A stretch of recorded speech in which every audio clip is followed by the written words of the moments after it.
PM Modi ने फिर एक बार ये दिखा दिया है कि क्यों वो भारतीय राजनीति के सबसे बड़े खिलाड़ी हैं। विपक्ष के लोग जहां सोचना बंद करते हैं, पीएम मोदी वहां से सोचना शुरू करते हैं। एक तरफ पीएम मोदी लगातार देश हित में काम करके दिखा रहे हैं। पीएम मोदी का काम बोल नहीं रहा है बल्कि जोर जोर से दहाड़ रहा है, तो वहीं दूसरी तरफ विपक्ष फर्जी खबर और भ्रामक दावों के जरिए सरकार और बीजेपी को बदनाम करने की कोशिश कर रहा है। लेकिन हर बार विपक्ष खुद ही एक्सपोज हो जाता है और इस बार भी ऐसा ही हुआ है। दरअसल अयोध्या स्थित श्री राम जन्मभूमि तीर्थ क्षेत्र ट्रस्ट के चढ़ावे और कथित वित्तीय अनियमितताओं को लेकर चल रही जांच के बीच 3 मामलों को लेकर बड़ी खबर सामने आ रही है। मुख्यमंत्री योगी आदित्यनाथ के निर्देश पर गठित विशेष जांच दल की गहन पड़ताल में 2 मुख्य मामलों को लेकर बेहद चौंकाने वाले खुलासे हुए हैं। सूत्रों से मिली जानकारी के मुताबिक पिछले कुछ समय से सोशल मीडिया पर राम मंदिर के चंदे और दान में मिली बहुमूल्य वस्तुओं की चोरी को लेकर जो तमाम तरह के दावे और खबरें प्रसारित की जा रही थी, वो पूरी तरह से भ्रामक, तथ्यहीन और बेबुनियाद साबित हुई है। रिपोर्ट्स की माने तो जांच से जुड़े अंदरूनी सूत्रों के हवाले से जो पहला बड़ा मामला सामने आया है, वो श्रद्धालु अनुराग रस्तोगी द्वारा दान की गई चांदी की ईंटों से संबंधित है। वहीं सोशल मीडिया पर इन ईंटों के गायब होने या चोरी होने के जो कयास लगाए जा रहे थे, वो सरकारी और ट्रस्ट के दस्तावेजों की स्क्रूटनी के बाद पूरी तरह से झूठे पाए गए हैं।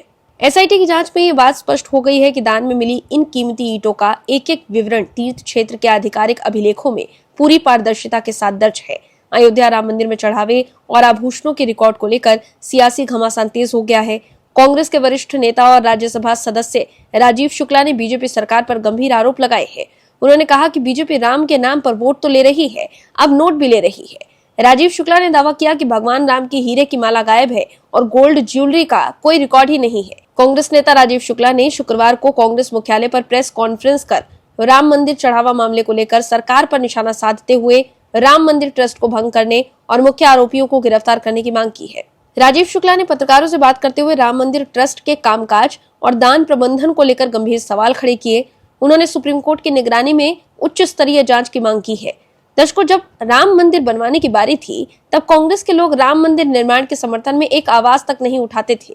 कांग्रेस ने राम मंदिर के केस को सुप्रीम कोर्ट में लटकाने की कोशिश की थी, मगर मोदी सरकार के सत्ता में आने के बाद राम मंदिर केस की सुनवाई में तेजी आई और राम भक्तों की जीत हुई और फिर भव्य राम मंदिर का निर्माण हुआ। लेकिन तब कांग्रेस के लोगों ने इसकी खुशी जाहिर नहीं की। लेकिन अब राम मंदिर को बदनाम करने के लिए ऐसे आरोप लगाए जा रहे हैं। मगर सीएम योगी ने लोगों को आश्वासन देते हुए ये कहा है कि जांच पूरी निष्पक्षता से चल रही है। उन्होंने जांच और कार्यवाही को लेकर सरकार की मंशा स्पष्ट करते हुए कहा कि एसआईटी की रिपोर्ट आते ही हमारी कार्यवाही शुरू हो गई है। इस मामले में हम दूध का दूध और पानी का पानी करके रहेंगे। वहीं आप दर्शकों को सीएम योगी और पीएम मोदी पर भरोसा है तो यस और we support Modi Yogi comment में जरूर लिखें, ताकि विपक्ष को साफ संदेश जाए कि देश के लोग बीजेपी के साथ हैं। इस खबर में आगे बताएंगे आपको सब कुछ डिटेल में कि कैसे विपक्ष मुश्किल में फंस गया है और कैसे राहुल गांधी हो गए हैं एक्सपोज। तो बने रहिए हमारे साथ अंत तक और देखते रहिए हमारी ये खास रिपोर्ट। साथ ही आप दर्शकों से विनम्र निवेदन है कि अगर आपने अभी तक चैनल को सब्सक्राइब नहीं किया है तो अभी कर लीजिए, साथ ही बेल आइकन को भी जरूर दबाएं। दर्शकों, पश्चिम बंगाल में अपराधियों और दंगाइयों पर लगाम कसने के लिए सीएम शुवेंदु अधिकारी एक बेहद सख्त नया कानून ला रहे हैं। सोमवार को विधानसभा में पेश होने जा रहा ये बिल यूपी के बुलडोजर मॉडल से भी ज्यादा घातक माना जा रहा है। इस नए कानून के तहत सार्वजनिक या निजी संपत्ति को नुकसान पहुंचाने वाले दंगाइयों से भारी वसूली की जाएगी। इससे कड़े प्रावधानों को देखकर अभी से विपक्ष और अपराधियों के बीच खलबली मच गई है। दरअसल बंगाल सरकार साल 1972 के पुराने कानून the West Bengal maintenance of public order act में बड़ा बदलाव करने जा रही है। इसकी जगह विधानसभा में पश्चिम बंगाल लोक सुरक्षा और असामाजिक गतिविधि नियंत्रण विधेयक 2026 पेश किया जाएगा। सीएम शुवेंदु अधिकारी सरकार ने साफ कर दिया है कि अब बंगाल में सिंडिकेट का नहीं बल्कि सिर्फ कानून का राज चलेगा। वहीं इस नए कानून का सबसे बड़ा डर इसका रिकवरी मैकेनिज्म यानी नुकसान की वसूली का नियम है। अगर किसी दंगे या बवाल में सरकारी या किसी की निजी संपत्ति को नुकसान पहुंचता है तो उसकी पूरी भरपाई अपराधी की संपत्ति बेचकर की जाएगी। कानूनी जानकारों की माने तो ये कानून इतना कड़ा है कि नुकसान की भरपाई करते करते दंगाइयों की आने वाली 7 पीढ़ियां तक कंगाल हो जाएंगी। यह अपराधियों को पूरी तरह आर्थिक रूप से खत्म करने वाला कदम है। ये नया बिल उत्तर प्रदेश के योगी मॉडल से भी ज्यादा सख्त बताया जा रहा है। दर्शकों, चुनाव में मिल रही हार को लेकर राहुल गांधी कभी ईवीएम पर निशाना साधते हैं तो कभी वोट चोरी का आरोप लगाकर एटम बम और हाइड्रोजन बम फोड़ने की बात करते हैं। लेकिन जब मीडिया ने राहुल गांधी से सवाल किया कि आप वोट चोरी का आरोप तो लगा रहे हैं और सबूत होने का दावा भी कर रहे हैं, लेकिन सबूत लेकर आप सुप्रीम कोर्ट क्यों नहीं जाते, तो राहुल गांधी के पास इस सवाल का जवाब नहीं था। वहीं बीजेपी ने भी राहुल गांधी को सुप्रीम कोर्ट जाने का चैलेंज दे दिया, लेकिन फिर भी वो सुप्रीम कोर्ट नहीं गए और न ही उन्होंने चुनाव आयोग को हलफनामा दिया। वहीं बंगाल और असम के चुनाव में करारी हार के बाद भी राहुल गांधी ने वोट चोरी का आरोप लगाया था। हाल ही में 5 राज्यों में हुए चुनाव के नतीजों के बाद राहुल गांधी ने गंभीर आरोप लगाते हुए कहा था कि असम और पश्चिम बंगाल के विधानसभा चुनाव बीजेपी द्वारा चुनाव आयोग के सहयोग से चोरी किए गए हैं। राहुल ने दावा किया था कि ये कोई अलग घटना नहीं बल्कि एक अलग दोहराया जाने वाला पैटर्न है। राहुल गांधी ने सोशल मीडिया प्लेटफॉर्म एक्स पर पोस्ट करते हुए कहा था कि वो पश्चिम बंगाल की मुख्यमंत्री ममता बनर्जी के इस आरोप से सहमत है कि राज्य में 100 से ज्यादा सीटें छीन ली गई। उन्होंने कहा कि असम और बंगाल के चुनाव परिणाम लोकतांत्रिक प्रक्रिया पर गंभीर सवाल खड़े करते हैं। इसके अलावा अपने पोस्ट में राहुल गांधी ने आगे दावा किया कि यही स्थिति पहले भी कई चुनावों में देखी गई है। राहुल ने मध्य प्रदेश, हरियाणा, महाराष्ट्र और लोकसभा 2024 का उल्लेख करते हुए कहा था कि इन सभी चुनावों में एक समान पैटर्न देखने को मिलता है, जिस पर गंभीरता से विचार करने की जरूरत है। दर्शकों, बंगाल और असम चुनाव पर राहुल गांधी की इस टिप्पणी को हम आपको इसलिए बता रहे हैं क्योंकि चुनाव के नतीजों पर सवाल उठाने वाले राहुल गांधी और विपक्ष को ईवीएम पर शक नहीं है। दरअसल पश्चिम बंगाल, असम, केरल, तमिलनाडु और पुडुचेरी में हाल ही में विधानसभा चुनाव संपन्न हुए। इस बार इन 5 चुनावी राज्यों, केंद्र शासित प्रदेशों में 4 में ईवीएम मेमोरी चेक के लिए कोई आवेदन नहीं दिया गया। अधिकारियों ने पुष्टि की है कि पश्चिम बंगाल, असम, केरल और पुडुचेरी में ईवीएम मेमोरी चेकिंग और वेरिफिकेशन के लिए एक भी अर्जी दायर नहीं की गई है। वहीं तमिलनाडु एकमात्र ऐसा राज्य है जहां इस बार ईवीएम की बर्न मेमोरी की जांच की मांग की गई है और भारत निर्वाचन आयोग के पास ऐसे केवल 4 आवेदन ही दाखिल किए गए हैं। चुनावी प्रक्रिया को चुनौती देते हुए राज्य उच्च न्यायालयों में दायर चुनावी याचिकाओं की संख्या भी बहुत कम है। पश्चिम बंगाल की पूर्व मुख्यमंत्री ममता बनर्जी ने भवानीपुर निर्वाचन क्षेत्र में वोटों की गिनती की प्रक्रिया को लेकर एक याचिका दायर की है। दर्शकों, आमतौर पर कड़े मुकाबले वाले चुनावों के बाद कई चुनावी याचिकाएं दायर की जाती हैं, खासकर उन चुनावों में जिनमें किसी राजनीतिक दल की सत्ता चली जाती है और जैसा कि पश्चिम बंगाल, तमिलनाडु, केरल में देखा गया है। साल 2024 से हारने वाले उम्मीदवार ईवीएम की मेमोरी की जांच के लिए भी आवेदन करने लगे हैं। इसका एक उदाहरण महाराष्ट्र है। नवंबर 2024 में महाराष्ट्र विधानसभा चुनाव में कड़े मुकाबले के बाद 95 विधानसभा क्षेत्रों में 755 ईवीएम के वेरिफिकेशन के लिए रिकॉर्ड 104 CNV आवेदन दायर किए गए। विधानसभा चुनाव के नतीजों को चुनौती देते हुए 50 चुनावी याचिकाएं भी दायर की गई। वहीं 2024 में हरियाणा और जम्मू कश्मीर में हारने वाले उम्मीदवारों ने ईवीएम मेमोरी की जांच के लिए 7 आवेदन दायर किए और इनमें से एक को छोड़कर बाकी सभी चुनावी याचिकाओं से जुड़े थे। हालांकि ईवीएम और वोटों के वेरिफिकेशन का मुद्दा इस बार सभी राजनीतिक दलों से उतना राजनीतिक समर्थन हासिल नहीं करता दिख रहा है। ये कभी चुनाव के बाद की राजनीतिक बहस का मुख्य केंद्र हुआ करता था। दर्शकों, विपक्ष के लोग सिर्फ आरोप लगाते रहते हैं, लेकिन जब कानूनी प्रक्रिया का पालन करते हुए कोर्ट जाने और चुनाव आयोग में हलफनामा दाखिल करने की बारी आती है, तब विपक्ष के लोग पीछे हट जाते हैं। दर्शकों, बिहार में ऐसा सबसे पहले देखा गया, जहां सबसे पहले SIR शुरू किया गया था। चुनाव आयोग ने तब कहा था कि भले ही विपक्षी दलों ने SIR में कथित गड़बड़ियों को लेकर जोरदार चिंता जताई थी, विपक्ष ने बिहार में धांधली का आरोप लगाकर SIR पर सवाल उठाए थे, लेकिन बिहार की 243 विधानसभा सीटों और राज्य में उपचुनावों के दौरान किसी भी हारे हुए उम्मीदवार ने ईवीएम की बर्न मेमोरी या माइक्रो कंट्रोलर की वेरिफिकेशन के लिए एक भी आवेदन नहीं दिया था। ऐसे में आप दर्शक समझ सकते हैं कैसे हार के बाद विपक्ष के लोग सिर्फ अपने समर्थकों को बेवकूफ बनाने के लिए ईवीएम पर हमला बोलते हैं और चुनाव चोरी का आरोप लगाते हैं, क्योंकि अगर वाकई राहुल गांधी और विपक्ष के पास ईवीएम और चुनाव चोरी को लेकर सबूत होते तो क्या वो सबूत लेकर अपने घर में बैठे होते या कोर्ट जाते।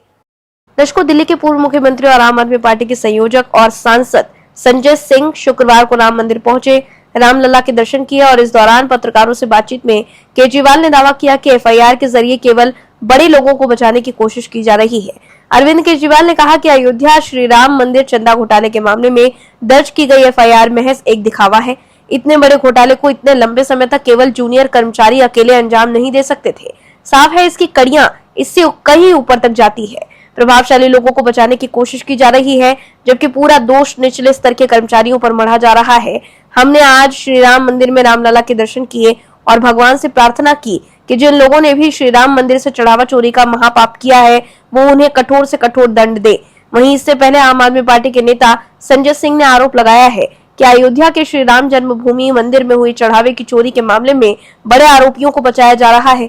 उन्होंने पूछा कि चंपत राय, अनिल मिश्रा और गोपाल राव कब जेल जाएंगे। वहीं अयोध्या के राम मंदिर में दान राशि समेत चढ़ावे में मिले कीमती आभूषण आदि की चोरी के मामले में गुरुवार को श्री राम जन्मभूमि तीर्थ क्षेत्र ट्रस्ट ने FIR दर्ज कराई है। कुल 8 लोगों के खिलाफ नामजद एफआईआर दर्ज की गई है और इसके अलावा इसमें कई अन्य अज्ञात लोगों को शामिल किया गया है। वहीं अयोध्या में रामलला का दर्शन करने पहुंचे अरविंद केजरीवाल को लेकर सीएम योगी आदित्यनाथ ने देवरिया में कहा कि एक सज्जन अयोध्या आए हैं, उन्होंने दिल्ली को सिर्फ बर्बाद किया। अरविंद केजरीवाल अगर काम करते तो दिल्ली अयोध्या की तरह चमकती।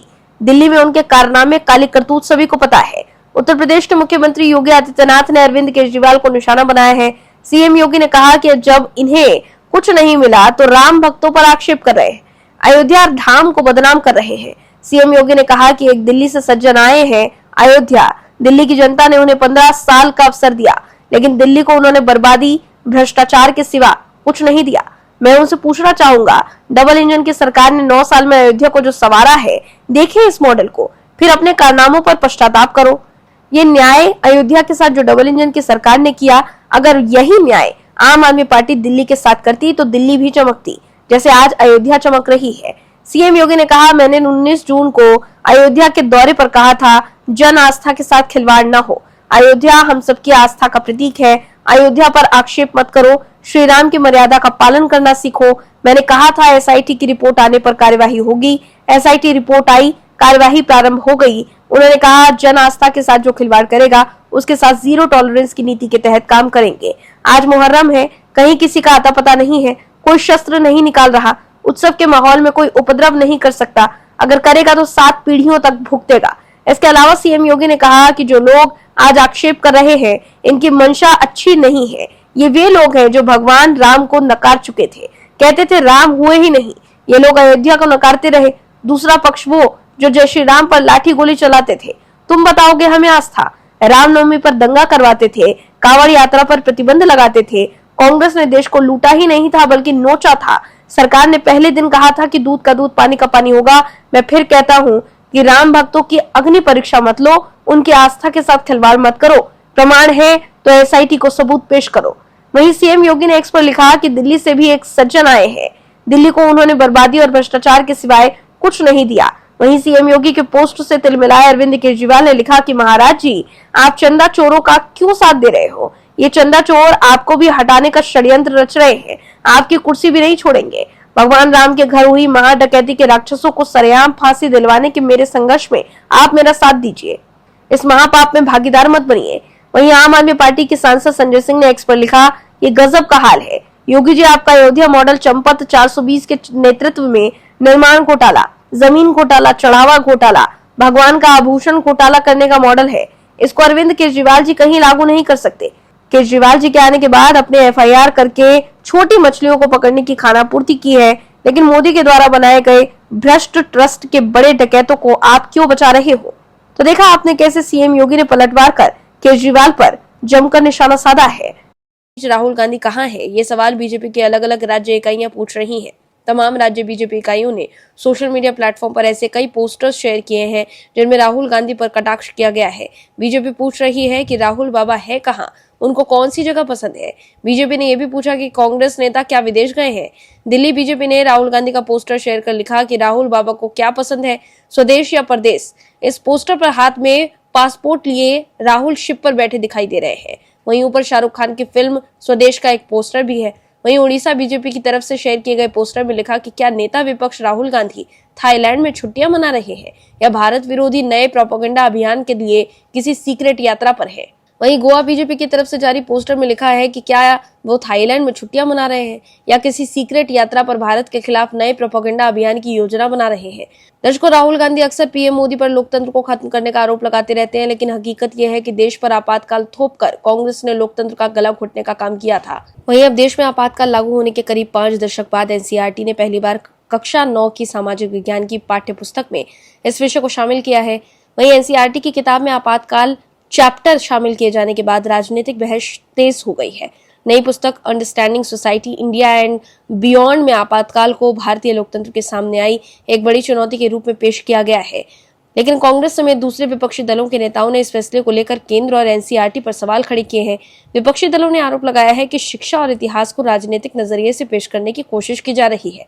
कांग्रेस सांसद जेबी माथेर ने कहा कि क्या एनसीईआरटी को ये याद है कि देश की आजादी की लड़ाई में महात्मा गांधी, पंडित जवाहरलाल नेहरू, मौलाना अब्दुल कलाम आजाद, सरदार वल्लभ भाई पटेल और सुभाष चंद्र बोस जैसे नेताओं की महत्वपूर्ण भूमिका रही है। उन्होंने सवाल उठाया कि क्या अब इन सभी नामों पर भी बहस होगी और बचपन से पढ़ाया गया भारतीय इतिहास बदल दिया जाएगा। वहीं कांग्रेस प्रवक्ता सुरेंद्र राजपूत ने कहा कि आज सत्ता में बैठे लोगों की प्रशंसा कराई जा रही है और संवैधानिक संस्थाओं पर भाजपा, राष्ट्रीय स्वयंसेवक संघ और उससे जुड़े संगठनों का प्रभाव बढ़ गया है। वैज्ञानिक सोच की जगह धार्मिक सोच को बढ़ावा देने की कोशिश की जा रही है। वहीं बीजेपी प्रवक्ता शहजाद पूनावाला ने कहा कि 25 जून 1975 का दिन भारत की लोकतांत्रिक और संवैधानिक यात्रा का सबसे काला अध्याय था। उस दौरान कांग्रेस ने हर संवैधानिक संस्था पर हमला किया था। इंदिरा गांधी और कांग्रेस ने सत्ता की भूख में इमरजेंसी लगाई थी। वहीं बीजेपी सांसद निशिकांत दुबे ने एक्स पर लिखा कि 25 जून 1975 इंदिरा गांधी जी ने भारत के संविधान को खत्म कर दिया। संविधान के स्थान पर राजतंत्र, तानाशाही लागू हो गई, आपातकाल लागू हो गया, जनता के मौलिक अधिकार खत्म, सभी विपक्षी नेता जेल के अंदर, अखबारों का छपना बंद, सरकारी दफ्तरों पर सेना का नियंत्रण, जगह जगह पर पुलिस की बर्बरता, विरोध का मतलब गोली, जो बच गए उनको जेल। कारण एक ही, एन केन सत्ता में बने रहना, हाई कोर्ट द्वारा अपनी लोकसभा सदस्यता को सुप्रीम कोर्ट से बचाना, भय दहशत का माहौल बनाना। लोकतंत्र का सबसे बुरा दौर यह भारत का आपातकाल है। दर्शकों, विदेश जाकर राहुल गांधी भारत के महान लोकतंत्र पर अक्सर सवाल उठाते रहते हैं। विदेश में राहुल गांधी ये दिखाने की कोशिश करते हैं कि भारत में लोकतंत्र है ही नहीं, मगर क्यों वो आपातकाल पर कुछ नहीं बोलते।